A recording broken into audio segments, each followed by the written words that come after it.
So I know we all carry a lot of pain inside of us, whether it's from family, from church, from school. We all just carry a lot of pain. And our next speaker helps people, especially Christians, work through that pain. So let's learn more about what they do. Building spirituality, family, health, and business. This is the Giant Builders with Lois Wyant. All right, Giant Builders, I have a few more packets of sample shampoo still available. So I'll have my email below. You can get a free sample from my friend, and I'll just need to know your address and what type of hair you have, dry, oily, or normal. All right, let's meet our speaker. Welcome, Giant Builders. I'm so happy you're here. Don't forget, social links are below. Please follow us and leave comments. So today's guest is Monica Harris. Hi, Monica. How are you? I'm good. How are you? I'm doing great. Please tell our listeners a little bit about you and what you do. Yeah, so my husband, Rainie, and we are Christian life coaches, and we essentially help Christians to master emotional and relational health. We just finished certifying about 30 pastors and licensed counselors in our method. And we are so passionate about it. We love what we do. Okay, expand on that emotional health and all.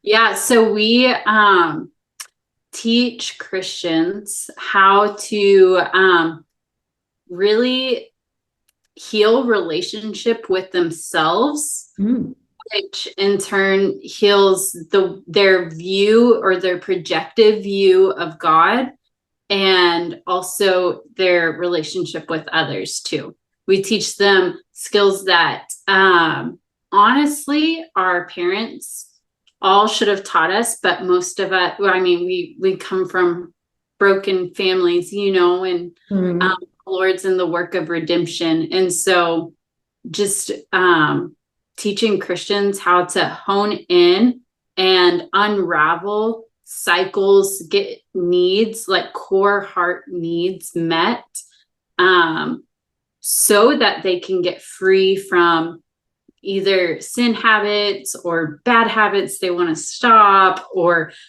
heal relational struggles or unhealthy relational cycles, whatever that case may be, even get free from things like porn addiction, or for me, I healed from church hurt and also postpartum anxiety through what we teach.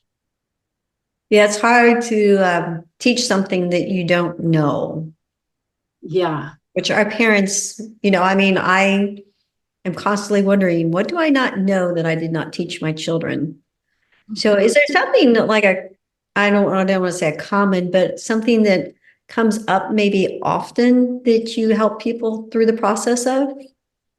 Yeah, I think one of the biggest things, like even this really resonates for our clients and even the counselors we just certified, is just that, especially within the church, that need for comfort and validation. And that because a lot of times we as Christians can see comfort as a bad thing, or we just need to faith ourselves through something, but actually recognizing that we're wired for love and we're wired to be loved. And so we regularly have these aha moments where our clients and like the counselors and pastors we just certified, they're like, it's mind-blowing, like it's so intuitive and counterintuitive at the same time. And it feels so safe. Like when you experience that comfort and that validation, you're like, your body is just like, yes, you're made for this, you need this. Wow. All right, let's expand, not to put you on the spot, but you said you had church hurt. Yeah. And I think there are a lot of people who have that. And I have a very close family member who's dealing with that. Can you give us a little bit of like what the process is to heal that? Yeah, my process, and this was honestly a part of my story with creating my ebook on forgiveness and just forgiveness in general, was for years as a believer, I had experienced some church hurt that was really traumatic for me. Honestly, it shut me down emotionally and even physically and mentally.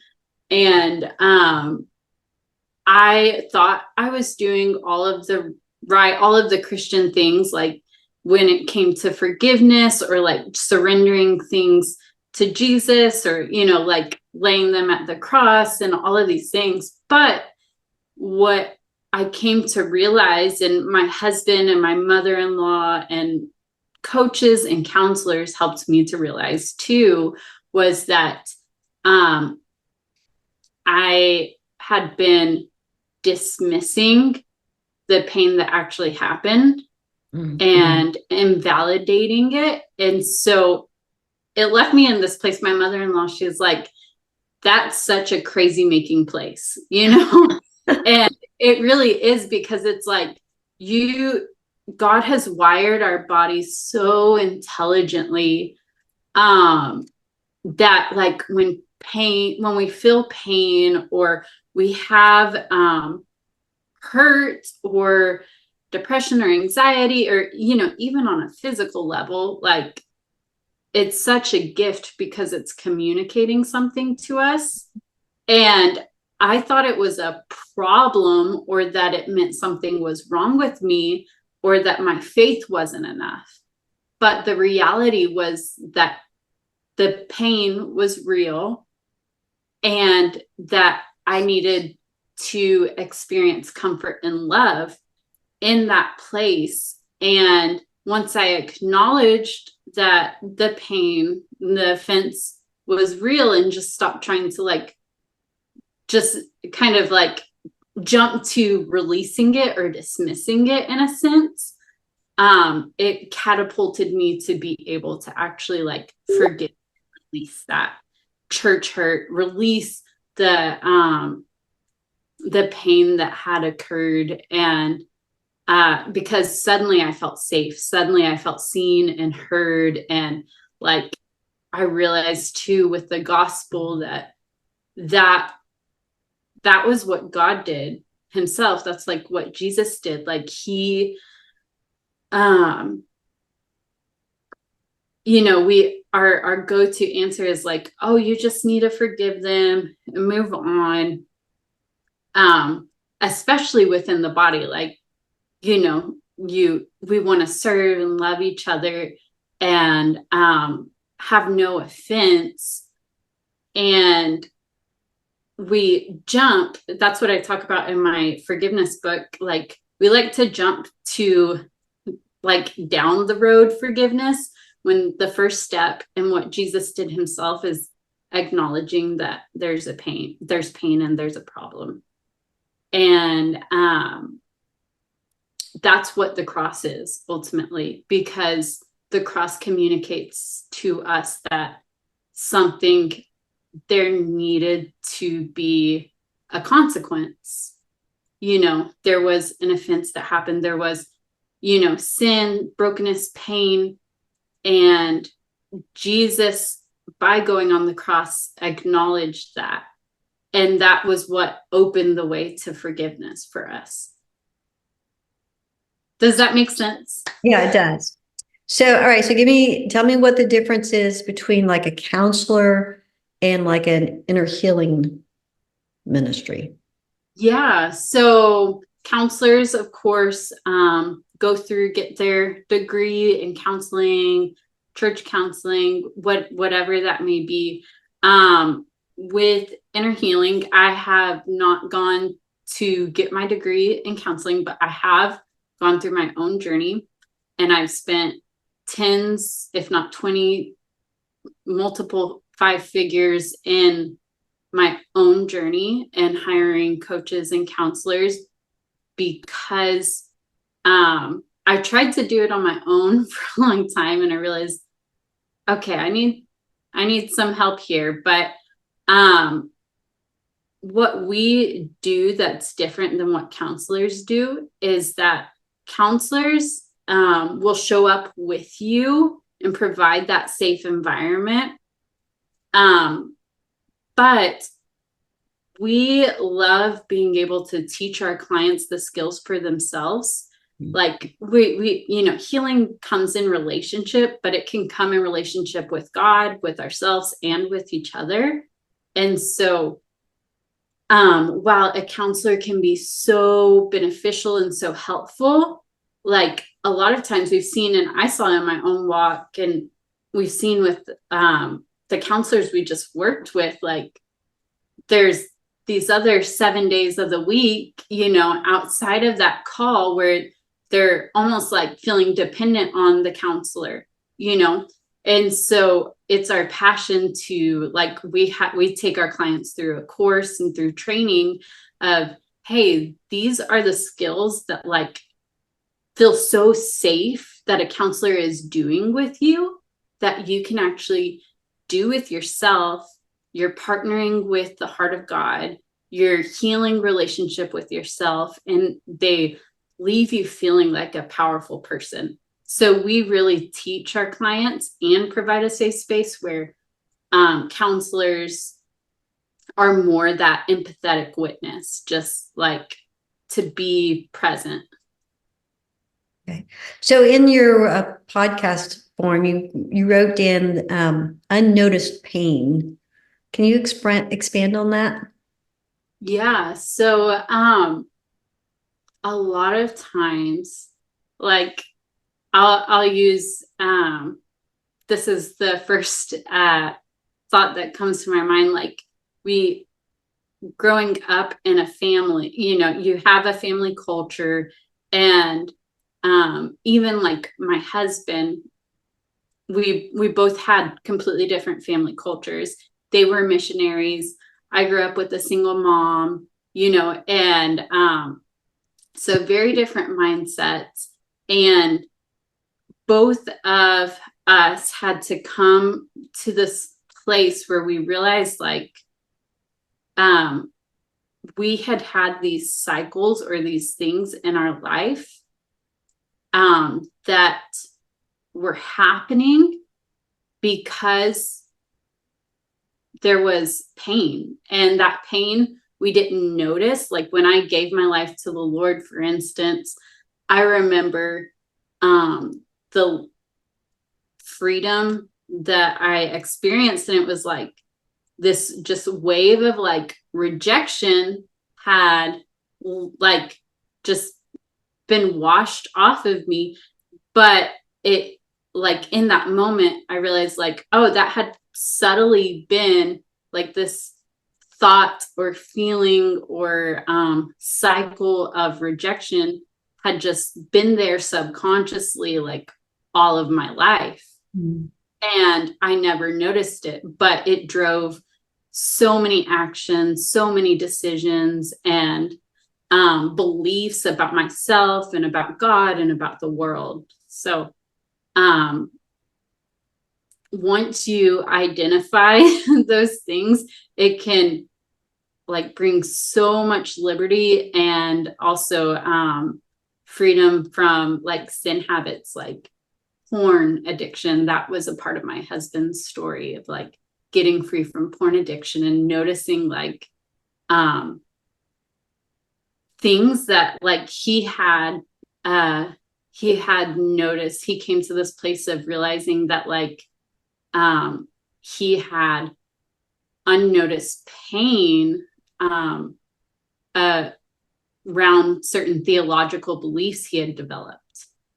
And so these beliefs that he was so like just holding on to were actually creating pain. And whenever he surrendered them to the Lord, and began becoming honest with himself, he actually started to find healing and was able to get free from these sin cycles that he had found himself falling into. Okay. So what does the first meeting look like with you? Yeah, so it can look like all different things. So we have like we have our one-on-ones, and so in that we have our clients fill out a little questionnaire, just gives us some insight into exactly what they're struggling with, and so that we can make the most of our time together and kind of get an idea and build on that. And so we'll hold space, we'll honor them and invite them, like whatever they want to process or share if there's something on their heart. And then we really, based on their needs, go from there. Sometimes we have sessions that are more like experiential, where like we help them, we'll do like an encounter or something where we bring the Lord or someone safe into that place to facilitate healing a past memory and bringing safety into that. And so we'll do some sort of encounter, or there's times where I might throw like, or my husband might throw a teaching moment in there of like, hey, like if it's just a one-on-one, like, hey, this is also like where this skill comes into play. You know, like we talk about like validation or attunement, and I'll kind of dive into that a little bit more and really help them to get connected with what's going on inside of them and with the Holy Spirit inside of them. So who's the ideal person to reach out to you? Yeah. That is it, like Christians who are ultimately like hungry to build healthy families, healthy businesses, to make a better impact in their ministries. Like pastors, we've had pastors come through where they're like, I feel like I'm more equipped now to like serve my people because I feel emotionally healthy.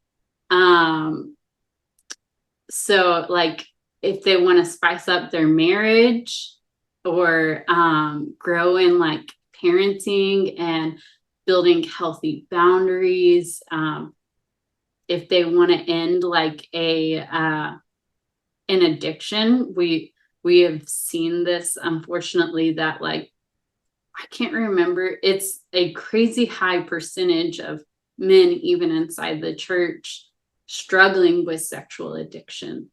And so being able to we've had men come through and just we create a safe space for them to work through and navigate that. Or the ultimate thing is that the people who come into our world, they love Jesus and they are really hungry to do whatever they need to do to heal, to transform, and they have a big vision for what God has for them. I like that. It's hard for us to sometimes see that big vision, isn't it? Yeah. And that's a part of what we do too. Like once we lay the foundations of healing, is we help them like tune into like, because Psalm 37 says like, as you delight in the Lord, he'll give you the desires of your heart. And so we like, okay, like we've experienced a lot of healing. Let's tune into and explore what is it that our good Father has for you. Because one of the things I've heard Graham Cook say this, and I was like, oh, I love that. Because I see it all throughout scripture and in the heart of God of like, when we give our life to Christ, you know, our desires change, our wants, our heart changes. And he said, where there's desire, there's permission, meaning that like God is willing. It may not look exactly how we envision it, but it's like, okay, so he is the God who does exceedingly and abundantly beyond what we could ask or imagine. And so let's tune in, let's explore, let's get you connected with that and start building easy to integrate and really start snowballing wins for you in that area so that you can fully express. Yeah, sometimes you have to be trained to even watch for those wins. Yeah, exactly. Yeah, we take our clients through like a whole almost like retraining process of what it means to find those wins, to celebrate, because or to even like make goals, because it's like we want our clients to feel so good, and we're so reward driven. Like that's just how God created us, that like while we create big vision, when our goals are too far out, it's like we want to look at like what's in front of us, and that will snowball in really big ways. So what is God's big vision for you? So mine and my husband's desire and dream is to, like, in part, we're already building it and living in it, but we would love to build a in-person kind of base. Yeah, where people come and we train, equip, heal. We see families restored, and where, you know, like the whole family unit gets like healing and mentorship, whether it's the children and babies or the moms and dads, the grandparents, the teenagers, whatever, and sent out from there. We see it being somewhere tropical. I tried to live in Idaho. That's where my husband's family is. And it was just, it's beautiful, but it was just so depressing for me. I'm from Missouri, and it's green where I am. And so I was like, take me back to green. So we somewhere tropical. It could be Missouri. It's not as tropical as I'd love it, but I'm open to the Lord's leadership. That's one of those little parts of our dream where, like, we'd love it to be tropical, Lord. Hey, you know, anything's possible with God, so that sounds great. Well, any closing thoughts? Yeah, I think just like as an encouragement, this is something we always say to our clients that I just love, is like, you're not a problem that needs fixed. You have a heart that needs love. Aww. And just like creating that space within yourself to, no matter what comes your way, to be held, whether it's really great successes or it's disappointments or doubts or failures, like being held in that place of like, okay, it doesn't matter. Like, I just need love in this moment, and that's okay. Like, I get to be loved here and in this place. That's very precious. I hear you have an ebook available to our listeners. Yes, we have an ebook on forgiveness, and it takes you through the 5 untaught phases of forgiveness. It's so powerful, so transformative. We had like 200 counselors even sign up to receive it and to get it. So we would love to bless one of the listeners with that. Okay, well, what I'll do is I'll give away one free. So listeners, if you put a comment below, either on the social media, which you've been asked to follow us, or on the YouTube channel, then I'll have a drawing and we'll give away one of your ebooks. So, but we'll also have the link below. So if you would like to get your own copy, if you don't win the free copy, you can get your copy as well. Yes. So, all right. Well, thank you so much. I appreciate you sharing your ministry, and I just know that people are going to be touched and want to reach out to you. And because, we're a world of hurting people, Christians too. We're all just hurting people. So God is there to help us heal. And He has people like you to help us guide through that process. So I really appreciate your gift and the fact that you're using that gift to honor God. Mm-hmm. Yeah, thank you so much for having us. It's been such a pleasure. Oh, thank you. All right, Giant Builders, we'll see you next Tuesday. Thank you for listening. This has been The Giant Builders with Lois Wyant.